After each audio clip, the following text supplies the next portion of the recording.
يا مساء الخير على كل الأهلاوية. حابب بس أتكلم في موضوع خطير جدا جدا، لازم كل الأهلاوية يكونوا عارفين واخدين بالهم منه جدا جدا. دلوقتي الإعلام الفاسد بيحاول يلاقي مدخل يوقع بين جمهور النادي الأهلي وفرقة النادي الأهلي ولاعيبة النادي الأهلي.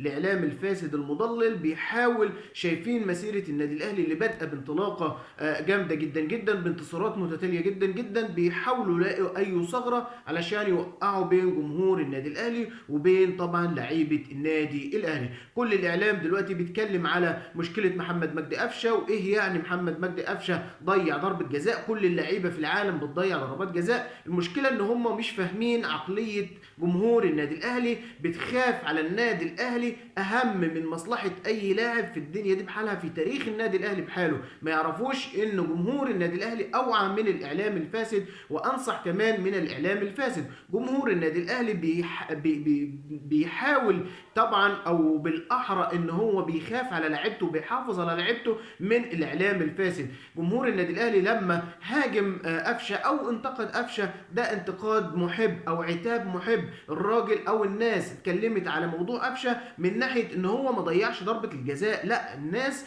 او جمهور النادي الاهلي طبعا انتقد قفشه بعد الانستجرام طبعا، وبعد الصور اللي حطها على حسابه الشخصي بعد المباراه، ولكنه فارق مع حاجه، ودي كانت قرصه ودن من جمهور النادي الاهلي وصحصحه لمجدي قفشه، لان مجدي قفشه انتوا عارفينه له رصيد كبير عند جمهور النادي الاهلي، ولو فضل القضيه ممكن هي تاريخ مجدي قفشه ده تكفي عند جمهور النادي الاهلي. لكن زي ما قلت لحضراتكم لازم صحصحه وقرصه ودن طبعا من جمهور النادي الاهلي لاعبهم، لكن بحساب، لكن بحب، لكن بخوف، مش ان انا هكسر في لعيبتي وهموت لعيبتي وهطلع لعيبتي على المسرح. لا، جمهور النادي الاهلي بيخاف. اذا الاعلام الفاسد اللي طالع طبعا يعمل وقيعه بين جمهور النادي الاهلي ولاعيبه النادي الاهلي، منهم اسلام صادق، وطبعا الاعلام الزملكاوي المتزملك الكبير جدا جدا، طالعين ينتقدوا جمهور النادي الاهلي ويهاجموا جمهور النادي الاهلي على طبعا انتقادهم لمجدي قفشه، وهي يعني ضيع ركله جزاء، في حين ان امام عاشور وطبعا احمد سيد زيزو مسكوا في بعض وضربوا بعض على ركله الجزاء، وما شفناش اي اعلامي عنده ذره ضمير اتكلم على الجزئيه دي. كانت رساله توجيه، واللي ينتقد يعني ينتقد بحب، واللي